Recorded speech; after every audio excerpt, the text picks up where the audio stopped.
Do you think crabs think fish are flying? I'm going to just go ahead the rest of my life and think that crabs assume fish are flying. I think they like do. That. I like to think they're really living like a SpongeBob episode down there. They have to, right? Like, I mean, think about it. Like, especially some of those big fish. Like think of a crab looking up at a shark and being like, holy crap. They're all giants. What kind of small guys are Like, he's got to get him. He's got to get him. We got to pack it up. He said, because if we don't get it, somebody else is going to get it. And drink straight out the bottle. Cheers. Let me talk to you. Yeah. Yee. Oh yeah, mid sip. We back like chiroprac, as the fellas say, right? Kids, somebody says that. Somebody. People out there say that. Somebody. Welcome to Who F'n Kneauxs podcast. We're back. We're in person. We haven't been in person in, it feels like forever. We rocking and rolling. We still got some surprises coming where we won't be sitting outside anymore, so just stay tuned for that. I think I said it on the last pod. But I wanted to give a big hello before we even kick this thing off to some of the new followers. We've had a lot of people start following us recently. We put out a lot of Tulane content, so people may be here expecting that. And you'll get a little bit of it. I just want to kick that off right away and say that. You'll get a little bit of it, but anybody new here, I just want to let you guys know we talk about a lot of stuff, right? The reason it's called the Who F'n Kneauxs podcast is because Who F'n Kneauxs. Like, we will talk about anything and nothing all at the same time. I say that all the time. We are coffee-free agents. You'll learn what that means eventually. And that's it, man. That's kind of who we are. We'll talk about wrestling. We'll talk about sports. We'll talk about gumbo. We'll talk about our favorite food spots. So, you know, if you're entertained, please let us know. If you're not entertained, screw you. But also, please let us know because we appreciate feedback. With that, let's kick this thing off, man. How the hell have you been? Oh, busy. Yeah. Well, not really busy. Just working. Yeah. Cooped up. Ready to just happy to be outside, man. This is the first time I think I've sat outside for like 10 minutes in a very long time. Like outside, not at work. Just being outside. It feels good. I tell you what, too. It's not cold. I was so worried it was going to be cold, and it's like, it's pleasant. Now, granted, it's raining. It's dripping everywhere. I think it's about to get cold, though. Yeah. My watch says it's going to be 35 degrees at some point. Anyone else out there who's new to the show, Dave loves tech stuff. Yeah. He's a tech, not that Apple watches are techie, but, you know, Yeah. is what it is. We got a lot we're going to talk about tonight. We are going to talk Tulane a little bit. We might talk Saints a little bit. We're really going to see where the conversation goes. But aside from that, we're probably just going to talk on a lot of random stuff. How was your holiday, man? How was Christmas? How was New Year's? Fill me in real quick, and then we'll jump into some topics. It was nice. You know, I got to be on nights. So that means I get to do Christmas morning still. Mm-hmm. Thankfully, that's all that really matters. Got to see the fam a little bit. You know, got to have some good food. I got to do all the things. I didn't really do nothing for New Year's. We went just hang out at my grandma's for a little while, watch some football, whatever. You know. Do the kids make it to midnight? Well, no. does the older kid make it to midnight? It's probably a better question. Courtney sent me a picture at 7 o'clock, and he was asleep on the couch. Of course, she don't make it till midnight. Actually, she was this year, but I think she went to sleep and woke back up. I ask you because I was gonna ask if you were the parents that, and I know you weren't home, but if you're the parents that do the fake countdown to like, all right, that's it, like it's time to go to bed. It's like 9 o'clock. Like you watch some YouTube video. Nah, he watches. He just watches the neighbors shoot fireworks outside. Last year we had like neighbors that went to his school and that he's friends with, so they actually did fireworks together for a little while. This year was just him, and we didn't go get him any. Definitely forgot. But he doesn't like fireworks anyway. He's scared of them. So dude. He just hangs outside or just hangs by the door and just watches everybody else do fireworks. I think every 4-year-old, 3-year-old kid out there is scared of fireworks. My daughter, we started small. She was like, yeah, we're going to get fireworks this year. Like, let's go get them. So last minute we go. We pick up a few things. We come back. It's all small stuff because she doesn't want the loud booms, right? So we're like, all right. We get home. People are popping fireworks outside. She's like, hey, let's go pop our fireworks. We're like, okay. We step out the back door, or not the back door, the garage. And as soon as we step out, our neighbors across the street had set up this entire, this massive display. And it's like, boo, boo, boo, boo, boo. And she's freaking out. Like, just the worst time to come outside. He doesn't do all those. He told me all about how loud they were. He would be content with just a few things of poppers, honestly. He loves poppers. Like, it's his favorite thing. Yeah. And then I got him to do a sparkler once, but I don't know if he would still do it. Also, I have a brain freeze. Yeah, what kind of daiquiri are you sipping on over there, man? What? Just strawberry with a few extra shots. How many extra shots are we talking? I think 2. Yeah? Do we have any brain freeze tricks? The brain freeze is stick your tongue to the roof of your mouth. There you go. I don't know if it works. They say it works. Yeah, sometimes we'll drink on the pod. I'm not drinking tonight. I will be in a little while, but tonight we're doing a little Waterloo. Anyways, my wife would love that reference. Tulane, man. Let's hop into Tulane. Let's do it. Big things, man. John Summerall's been the head coach for 2 months. I don't know. I'd have to look at the dates and do the math. I don't care. It's been a short amount of time, right? Technically, didn't he just take over a few days ago? Well, I mean, he didn't coach, but he's been he's been on the trail recruiting and stuff like that. Anyways, big things happening, man. They were tied to a lot of different recruits. We've put out a lot of videos with Wave Watch and things like that. The portal tracker on the no.com, getting our actual whatever you want to call it on sportscasters, sports whatever on sports media, something like that. But yeah, man, they were tied to a lot of big recruits. I'll tell you what, I put out the Wave Watch quarterback thing where going through the different quarterbacks, and this whole time I was not I didn't even know they were really connected to Ty Thompson. Today it was announced they signed Ty Thompson, or he committed. They didn't sign him. I know it's basically like free agency, but we'll say it. We'll call it like it is. Caught me off guard. I'll be honest. You put it best earlier, and I've seen it all over Twitter. I think he was basically, if he came out of high school, he would have been the highest graded recruit Tulane has ever had, which is shocking. It's amazing. For me, what sticks out is the number 2 rated dual style quarterback, which, that's what I'm all about. I think it really will open up the offense. I'm excited. I don't even know what else to say, but I'm going to throw it to you. Yeah. Give me your thoughts. No, I'm excited too. I mean, as good as Michael Pratt was, and he was a little bit, he was athletic, but he's not a runner, right? Like, this guy is going to be a full-on dual threat quarterback, and I think that's why we both liked Robbie Ashford so much. 100%. And he's almost the same. He doesn't look as thick, but I think they're the same height and weight almost. So I'm not going to sit here in front and say that I know a lot about Ty Thompson. No, I looked up just the bio, right? A quick bio. Yeah. And I think they're about the same, but he looks a little bit thinner. But either way, just the idea of a dual threat quarterback is exciting. I think it's the best way to win these days at both levels. I agree. And you get a good offensive mind at OC now, and I'm excited to see what he cooks up. And what I said, in our instant reaction thing was, when you get a good offensive mind that is known to be a good offensive mind around college football, you follow that up and pair him with a good quarterback, the playmakers tend to come after that. That attracts the playmakers. Yeah. Now, we've seen a couple of receivers that they were targeting commit elsewhere, but they're rumored to be in on others. Yeah, there's a few pretty big recruits. Yeah. Now, also, the good thing is with Ty Thompson is he's got 2 years. So if they don't come this year, but they see it on tape, then next year you could really see people start to come here. Yeah. I think one thing you'll see too, not to cut you off, is you saw it at Troy. They do a phenomenal job, this staff, because they brought the offense coordinator. Cockrell? Am I saying that wrong? I probably said it wrong. I don't remember his damn last name. I had it the other day. Coordinator? Yeah. Joe Craddock. Cockrell. Who the hell's Cockrell? Joe Craddock. I don't know. Little eyes right there. No, man, Joe Craddock. Yeah, no, you'll see, basically what I've seen. I look back and I was trying to kind of look into what offense did they run, what kind of style offense they run. So admittedly, I went back, I watched interviews, I read up on Craddock. I learned that he was the youngest offensive coordinator ever in college football, and then the youngest in the SEC, which is super impressive. But he and Summerall alike kind of have the same mindset of listen, we're gonna build to our player strengths. It's not so much hey, we run this style. It's more of hey, here's the strengths we have. Let's build around that.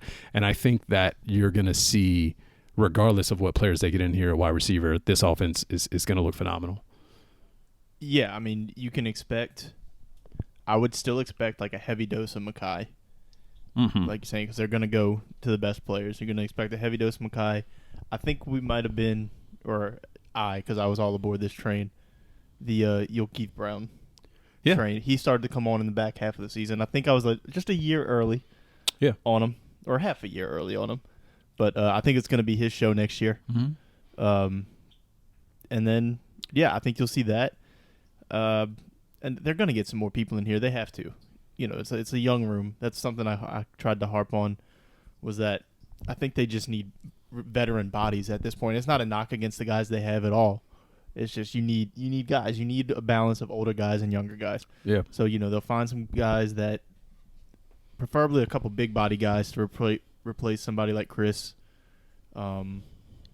Chris. And yeah, I don't know, man. I'm just excited. The only I vaguely remember the SMU offense with Joe Craddock because it had Cortland Sutton, and Cortland Sutton's been one of my favorite just players in football players since he was in college, and that offense was awesome.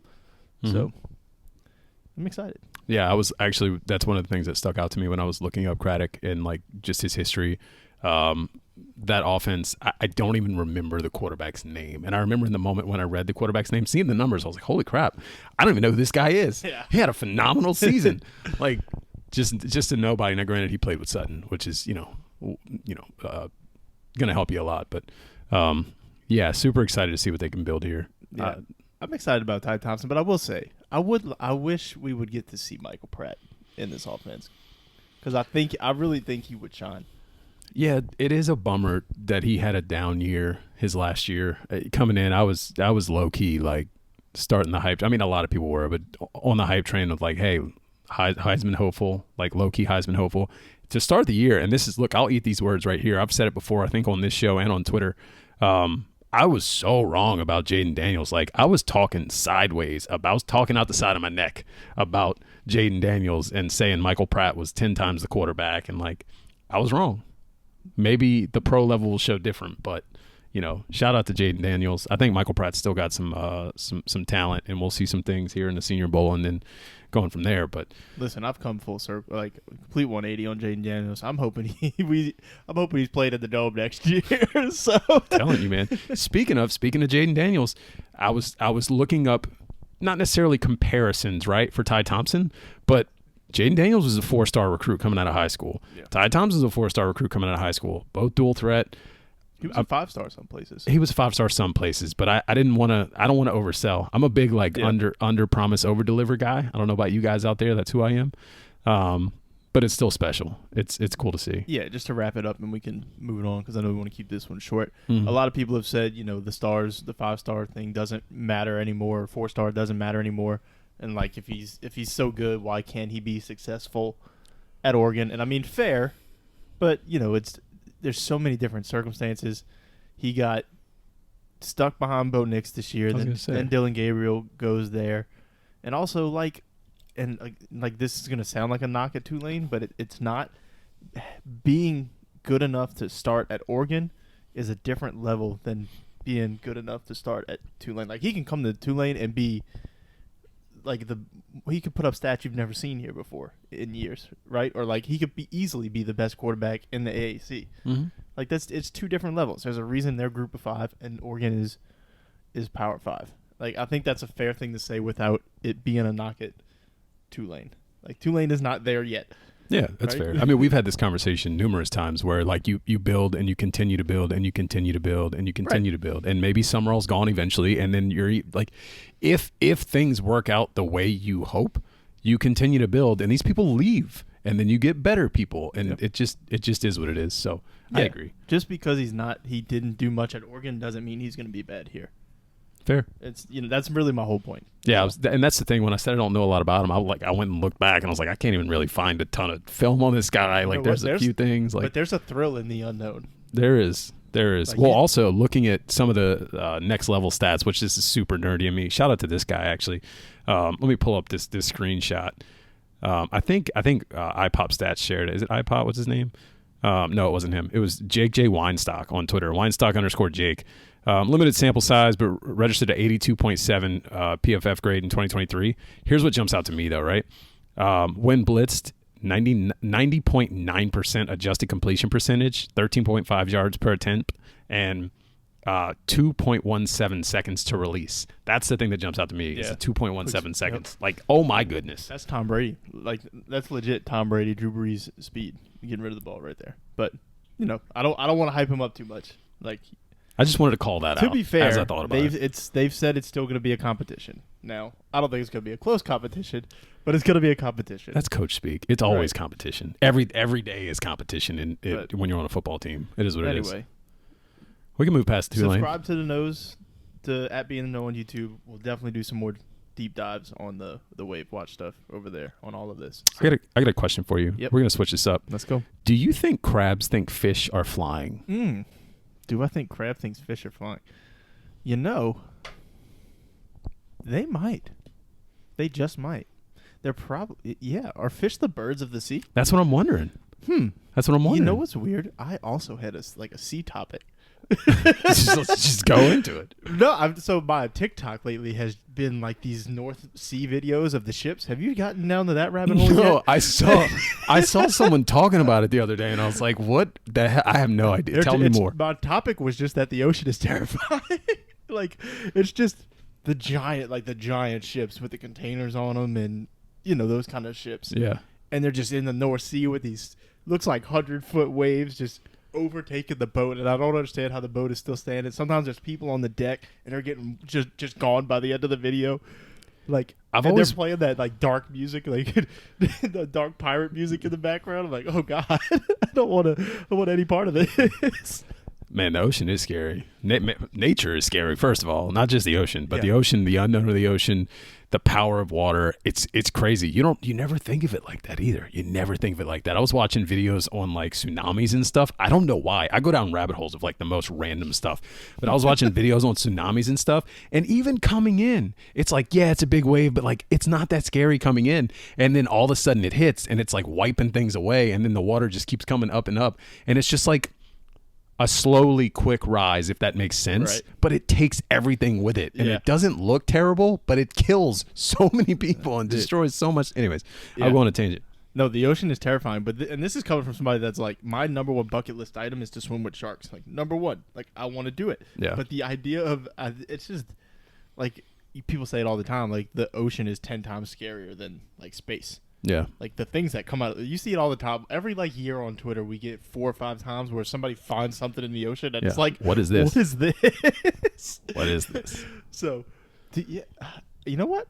I'm gonna just go ahead the rest of my life and think that crabs assume fish are flying. I think they like do. That. I like to think they're really living like a SpongeBob episode down there. They have to, right? Like, I mean, think about it. Like, especially some of those big fish. Like think of a crab looking up at a shark and being like, "Holy crap!" Like the whale, like, dude, what is that reaction? I don't know. I'm telling you, it's probably scary as hell. Imagine being a little crab down there looking up at all these big things flying over you. Like if there was like a bird that was like a couple tons that just flew over you, how would you feel? Do they think whales are airplanes? Or like blimps. Yeah, like blimps. I like that. I like this. For all the plankton and like little fishies. Maybe I feel like there's a children's book somewhere. What if they're so innocent-minded they think that they're just like taking the little fish for a ride when they swallow them? Like when they just go through like the big whale shark, you know what I'm talking about? Well, there's also those fish that connect to the sharks. Yeah. You know what I mean? Feeder, whatever they're called. They're like, man, I wish I could do that. Yeah. I feel there definitely is a children's book to be made out of this analogy right here. 100%. Does it the end Who in F'n Kneauxs children's book coming soon? I wanted to work in some like we catch them and then boil them, but we can leave that alone. I said it. It happens. Oh man. Poor Uncle Timmy got scooped up by a fisherman and now he's on Jimmy's, I don't know, in Jimmy's boiling pot. Poor thing. Can you help me settle the debate in my marriage? I can try. I don't think anything I say is going to matter, but I'm here for it. Let's go. It's nothing serious. So we got a new dishwasher. So I'm loading up the dishes the other day. This dishwasher. Way too many feminist jokes I could have made right there. Clean. Shout out to the women every day. We love you. This dishwasher cleans everything. She's great. Just kidding. Anyway, so we got the baby. We got bottles, right? So Courtney's putting the bottles in the top rack, whatever. And I go to put the dog bowls in the bottom rack. I'm like, you gotta wash your dog bowls. If you don't wash your dog bowls, wash your dog bowls. Yeah, it's kind of gross. I go to wash the dog bowls in the dishwasher. I'm like, that's normal. She's like, you can't wash the dog bowls with the bottles. It's gonna make the bottles gross. And in my head, I'm like, do you understand how a dishwasher works? So what am I wrong here? Like I'm like, everything in here is getting clean. Yeah. Like, and it's just a dog bowl. It's not like it's. It's just something about it, though. It's just something about it. I get where she's coming from. Like, I don't like it. You could get where she's coming from, but her also be wrong. Like, I think I'm just curious about how clean dishwashers actually get stuff. Like, I get the sanitization. I can't word good tonight, guys. This thing, Cockrell. This thing's got like sanitation, steam, and I don't even know. It's amazing. But anyway. Yeah, I'll tell you this. I know my dishwasher sometimes I'll notice, like, if I leave food on plates, I'll notice it just like on other plates, and I'm like, that's gross. Which now I like pre-wash everything as I've gotten older. So like I think of that when I think of putting dog bowls in there. I do hand wash my dog bowls, to be completely honest. That's fair. I think I'm on her side, man. It just feels ick. See, also my thought process, like I know the water just gets like wished around in there, but I'm like, the bottles are up top and these are all the bottom. I feel like the water goes down. Like, yeah, I don't know. I don't know the inner workings. We've also had this debate about like washing like towels with certain things. And then she's like, you can't do that. I'm like, well, if you want to be honest, the towels are only touching me when I'm clean. So they're probably the cleanest thing in here. But that makes a little more sense to me just because you wash different clothes with. Yeah, I was going to say, here's my thing about the towels, right? Or like a hoodie, like a brand new hoodie. The fuzz sometimes that comes off of these things, you can't wash it with other clothes. Listen, I'll learn you all about what can be washed with what, because some things need to just be washed with other things just like them. Otherwise, everything's going to have little blue fuzzies all over them, 100%. And then your whole wardrobe is screwed. You know what? Things I learned when buying a house. Washing towels for the first time is a pain in the ass. Because of the fuzzies. It takes so many washes. Like, you wash them, you wash them when you first get them. You're like, great, wash them. They're good to go. Then you go to use them, and you get these fuzzy things all over you. Then you wash them again, and you still get them. It takes like a whole month of washing towels before you get the fuzzy things off. There's probably some sweet, sweet old lady out there that if she ever hears this, or like my aunt probably, if she ever heard this, they'd be like, hey, all you have to do, and I'd be like, why didn't you tell me? No, why did no one tell me this? This is why I love those TikTok profiles or the Twitter profiles that are like things I learned when I was 30 or wish I knew before 30. You know what I mean? You ever seen those? Those are my favorite. I'm like, oh, these are great. Yeah. I also love like the dads who just teach people things. Like, here's how you change a tire, or like just random things. Here's how you change a shower head. I'm like, I know how to do all these things, but you are a legend. Anyway, today, Junior. Moving on. We're back. We hope. Listen, we're back in person, and that means we have technical difficulties again. Yeah. It is what it is. It's been a while. Look, you got to work with this. As much as I don't like recording, so like I never got to do the like during the pandemic, I never went through the whole Zoom phase. Yeah. Because I don't work in that field. This was basically my taste of that when we were recording this, and boy do I hate it. Let me tell you, I do it every day for work. Every single day, multiple meetings a day where I'm like, hey, how you doing? So how's the weather in wherever the hell you live? And then you make random small talk. You try and connect with people, and it's... But you see, it's not bad when I do it with you. Because like we've talked, we've recorded enough that I can tell when you're finishing a point. I can tell when you're doing... But it's still, it happens that overlap happens a little bit. But doing these videos with everybody else, I'm like, I don't know when anybody's about to stop talking.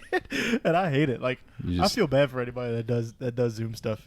Patience. Anyway, moving on. Listen. What you got? Give me some fun stuff. Listen. All right. I got a bunch of random topics, okay? There's some stuff I want to save. There's some stuff that we could really get into, which I wish we would have prepared, but we were rushing this thing tonight.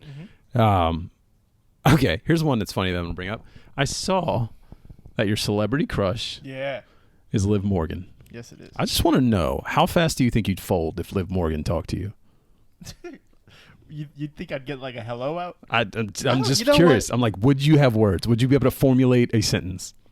Probably. Oh, yeah. No, I could definitely formulate a sentence because it's like nothing. Like, what's going to happen here? Nothing. That's fair. Right? That's fair. Yeah. Like, ma'am, I am married. I don't know if you know that. I'm also like I don't get starstruck at things. I think when I worked in the quarter, like I would see like athletes and stuff all the time, and I would talk to them, and I think that kind of like broke that barrier for me. Now there's probably certain people like like the elite of the elite, like if Drew Brees walked in, I might be a little starstruck, but I would still be able to talk to him, right? But no, I think I could hold a conversation, but it's just gonna be like a hey, how you doing kind of thing. How you doing? Yeah, like that's funny. I'm not gonna shoot my shot.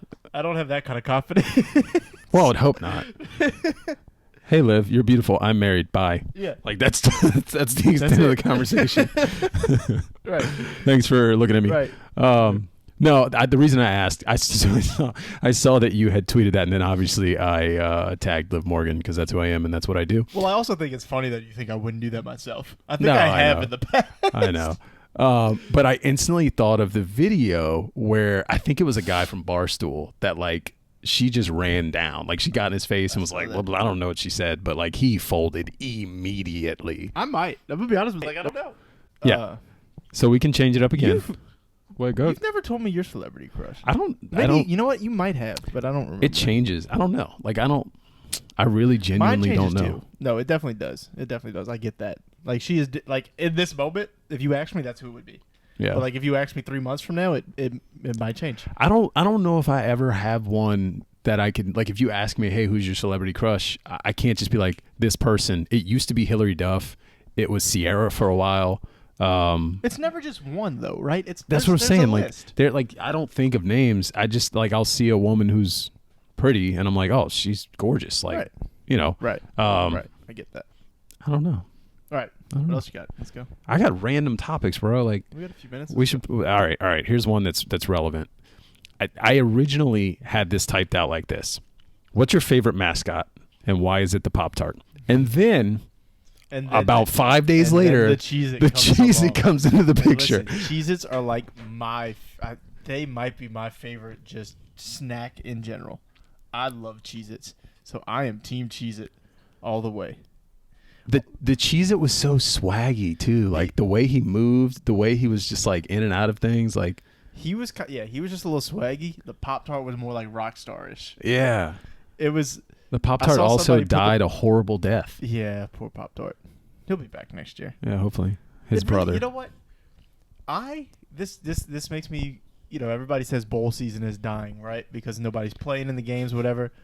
We need to just fully embrace the ridiculousness of some of these sponsorships. Yeah. That is how you save bowl season. Like the mayo thing where they dump the mayo on the guy. Let's just bring all the mascots to life. And then let's have a bowl game. You remember in the old NCAA games where you could play mascot mode? Yes. Let's do it. Why not? We have all of the mascots. Or we just have, you know what? We do like a Smash Bros of the mascots, and we have a toaster strudel fight a Pop-Tart, and we finally get to settle that debate.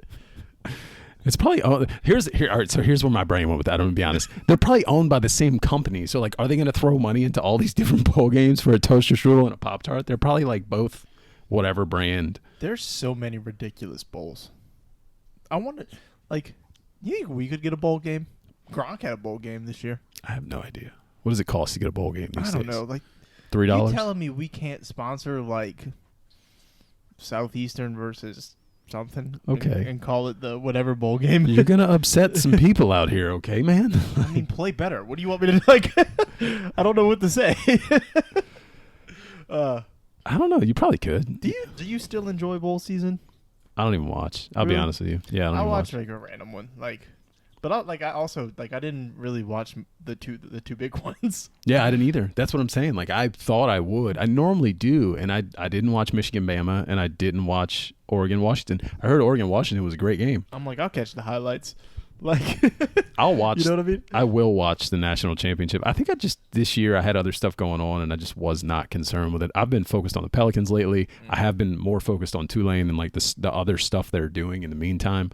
I watched the Tulane bowl game, but like even that, I didn't sit and like I wasn't like enthralled. It's just they are meaningless, and it's like like the Tulane team that played is not the Tulane team that got to the bowl game. No. So it's like the only cool thing the only way to look at it is like this is the team of the future, maybe in a way. Yeah. But it's like I don't know, like there's dudes playing that are in the transfer like.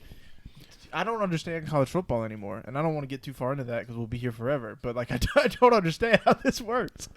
I don't either. I think like I don't even know. I should probably read up more on it. Like you can literally put your name in the transfer portal, just be like, "Hey guys, I'm available," and then keep playing for your team. Well, that part. So just putting your name in there, I understand because there's a date that it needs to be done by. The part that confuses me is the guys that were already committed but playing for another team. I imagine that because this is free agency. Oh yeah, because like Devin Deal was already committed to Houston, or not Houston, respect to him TCU for still playing for us. But I imagined it's free agency. Like if we sign somebody and they're like, you know what, I think I'm gonna play one more game for the Chiefs. Like no, nobody. We're Right. not allowed that. That's insane, especially because like in the day of NIL, like they probably signed some type of NIL deal with this new school, Right? Like that, like Right. let's call a spade a spade. Like a lot Right. of these guys are getting paid to go to other schools now. It is what it is. It's confusing. It's amazing, but man, is it fun! Like not bowl season, but that aspect of it in general. This rolls into another good topic that I actually had, and we could close it out with this, okay? Because I know we wanted to keep this quick. Let's do it. How long do you think it should take for a college football rebuild?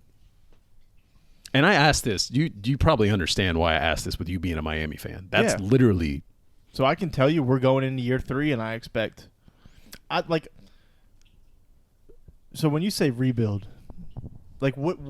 All right. So what completes a rebuild? You can't say national championship. That's unrealistic. One team wins it every year. No, I don't think. I think it's just like what your expectations and standard would be for success. All right. So it doesn't have to be a national Miami championship. has never won an ACC championship since they've been in the ACC. Year 3 going, and this is Miami specific because the ACC is not like some stacked. Mm-hmm. You know, it's Florida State and Clemson, really, and Louisville. Like there's really only 3 big teams. North Carolina sometimes. So it's like I expect in year 3, you got a head coach that has stacked back-to-back top 7 recruiting classes. Really, and then 3 top 10, I think. So like year 3, I'm expecting you with the now with the transfer portal, like you can go get somebody who can come in right now, right, and lead your team right at quarterback. Mm-hmm. So it's like I'm expecting year 3, you got to have 10 wins. Like if you don't get 10 wins and get to an ACC championship, like it's starting to feel like a failure to me. I'm not expecting national championship. I think now with 12 teams, the college football playoff is fair. Yeah. But it's also different from every school by school. It's going to be different. Like Tulane's rebuild took how long, right? But it's successful. Mm-hmm. You know what I mean? So it's like it depends. But like Miami, like it also depends on like how much you're paying a coach. Where did you get the coach? Well, it definitely. So, and I think that's why I ask, right? Because I'm specifically looking at Miami. I think I remember you tweeting about like year 3 is make or break year, and in my head I was like, man, for a school like Miami, in the day of NIL, it should not take 3 years to be relevant. Because last year they weren't even relevant. Right. No, that's fair. So, there are some Miami, like I'm got a bunch of Miami people on Twitter. Mm-hmm. There's a lot of Miami fans that after this year, like there's some bad losses in there. Like the Georgia Tech loss is embarrassing. Like that should have been a win. Last year you lose to Middle Tennessee State. Like there's definitely the argument to be made where like no matter how bad Miami is, you can't lose to Middle Tennessee State and not like get embarrassed by Middle Tennessee State. Right. So I understand where people are already saying it's a failure, but I also have the mindset of like this dude's got a 10-year contract and we ain't buying him out. So like you got to be patient with it. And but I maybe it's cuz I'm also a Tulane fan and I'm like I see that this took a long time. And I would argue I don't know. As someone on the outside looking in, if you're a school like Miami, and I will just keep saying it like that, you are the you have a brand. You don't have to take the route of Tulane where you had to slowly build and sustain success and then like. But also, so you also have to look at, so Miami specifically, you get Mario Cristobal comes in year 1. He thinks he's got this Heisman candidate at quarterback. Mm-hmm. He's not as good as they thought he was. He can't read defenses as well, and then he also gets hurt. Then the second year of him, he gets hurt again, and he's still not as good. Now, you can also make the argument like can this coaching staff develop a quarterback? Like that's a whole other conversation. But like you think you're coming in with a foundation that you don't really have because he's not as good as, he got hot at the end of a season. Teams figured him out over the offseason. He's not as good. Mm-hmm. Now you still you beat Texas A&M, which they're not the best SEC team, but they just had the best recruiting class in history. So you still beat a team that normally beats Miami every 10 out of 10 times. Mm-hmm. You beat Clemson, like it's still Clemson. Like are they though? they're better than Miami. Like, you know what I mean? Like their talent is still there. Yeah. You know what I mean? So That's another team that just fell off. Like, I'm somebody that like, I guess I can appreciate the little wins in the first couple years, and like I'm still what really keeps me in check is that these 2 seasons sucked, but he still managed to get a better recruiting class than last year. yeah. Like he's got a number 4 recruiting class in the country. So I'm like, if he could put it together, He should though. He should. Right. You're the freaking you. You know what I mean? You can pay people to come to the school that is known for being one of the most badass schools. In any rebuild, I basically forget year 1. It's something I've said with Tulane. Like That's this fair. year is whatever happens. Like Mhm. I forget year 1. And like especially Miami, they had like a mass exodus after year 1. You know, those players were not his players, and it's a completely different culture. They didn't want to play for him. So really I'm giving you 2 years to figure this out. Like you can't say 1 year. That's ridiculous. What about Colorado? How long does Dion have to turn that around? Because that was like he went into garbage. Yeah, it's fair. I think I compare the brands different, and I just keep going back to that. Like, I think a kid would rather, and I get it that kids don't even know what the freaking U is anymore. Right. But like Colorado was in the gutter. But in a way, you're not committing to the Colorado brand. You're committing to the Dion brand. That's fair. But I think like even Colorado didn't even have money behind them. Like they made up some nonsense to even sign Dion. They did not have money in that program. True. Whereas Miami, by all accounts, should have a ton of money behind them. I'm not defending. Like, I don't think it's like 3 years is not a long time. Like I understand. Like, don't get me wrong. I understand what you're saying. Like that's Miami, and especially when you just see Florida State. Yeah. Go now. Granted, they just did it a different way. They got everybody, like their entire team is transfer portal guys.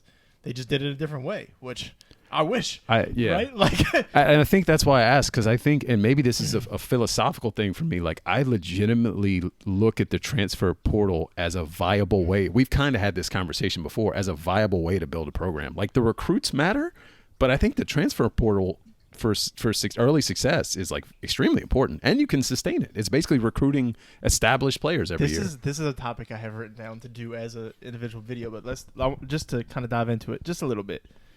So FSU just did what they did, right? You can argue they should have been in the playoffs, shouldn't have been, whatever. They went undefeated, but they're not going to have anybody on that team again. Yeah, that will be a completely new team, and they could be back to the gutter. Could be. Do you prefer the 1 year like that? With the thought of if you're in another conference, maybe you're getting in the playoff there, or do you suffer for like say Miami wins 10 games this year and it's clear improvement, even if they don't make the ACC championship, they miss it by a tad, but it's very very clear that the team is better. But you're stacking top 5 recruiting classes. If you get 10 wins, you're gonna have another top whatever recruiting class. It's that immediate success of the transfer portal that immediately goes away if you can't do it again, or you're building a foundation, because that's the difference. It literally is the difference. Florida State is doing it this way. Yeah. Miami's trying to build a whole new culture and foundation. Which way do you prefer? If I had to pick, it's definitely a blend of the two. But if you're making me pick one, I'm picking the portal. I really am. And here's why. Kids want to win, and they want to win now. And those kids you sign to build your program, year 2 they might be gone.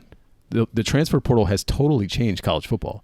It's just, and everything I say about Florida State is going to get taken as a slight at Florida State, but it's really not. They're literally not doing it again. People, like recruits, have just left. Yeah.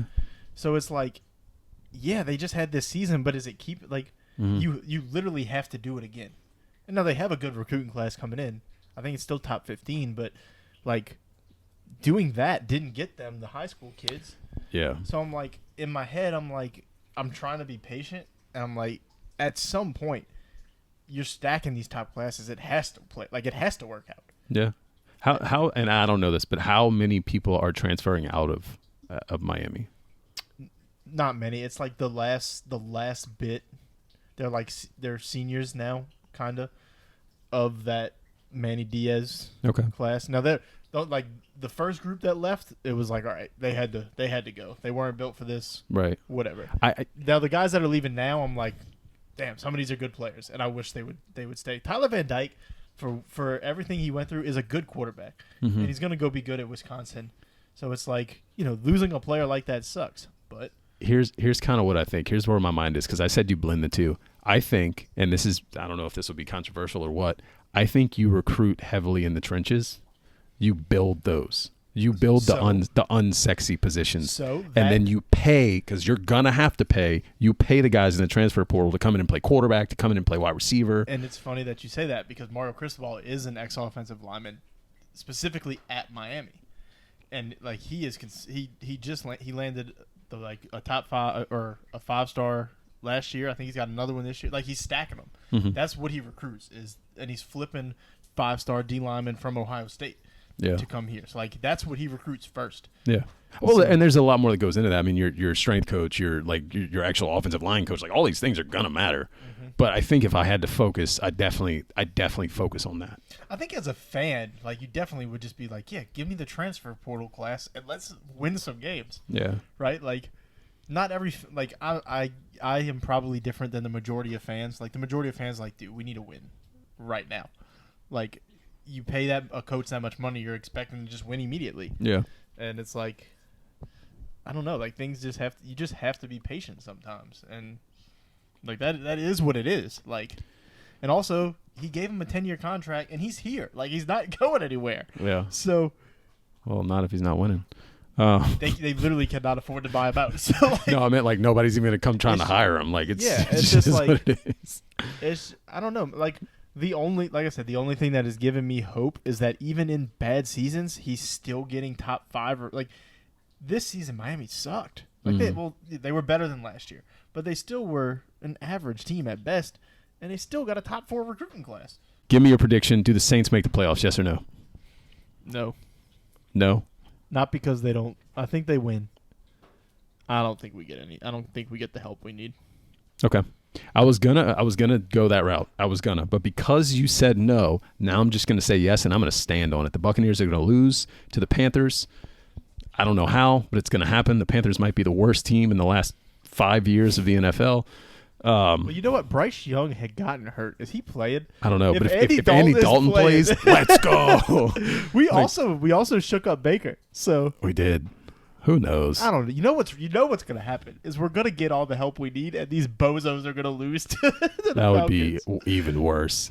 Screw it. Is what it is. Saints make the playoffs. You heard it here first. He says no. I'm just going to say yes. History has shown that my prediction is not going to work out. I don't even know if I want to be wrong. I don't know, man. I don't. It is what it. Do you want? Okay, that's another fair question. You know what do you want them to make the playoffs? I'm going to say no because I don't want to have to pay for the playoff ticket. If they can make the wild card, sure. Why not? All right, that's fair. That's it. We're cutting this thing off. We'll be back again next week. We'll probably be in person again next week too. And I'm gonna start writing out some. Believe it or not, guys, we don't write scripts for this show. I'm gonna start writing out some better scripts, and we're gonna get this thing more organized because I've been liking how other things have been going with other pods. Not that they've been scripted, but they've been a little more scripted. So. We'll see. We'll see how this goes. We'll still allow it to free flow. If you have questions or things you want to pop in, we'll do it. But I'm just hoping this one comes out okay. Yeah, this thing. Of course, the first one I'm gonna have to really edit again is gonna be a pain. So it is what it is. That's life. But let's go have some fun. We'll see y'all next week. We're gonna go have some drinks. So until next time, appreciate y'all. Subscribe to that being the No on YouTube. A lot of stuff coming there. Yep. I want to start plugging that more. Yep. What he said. That's it. We out. Deuces.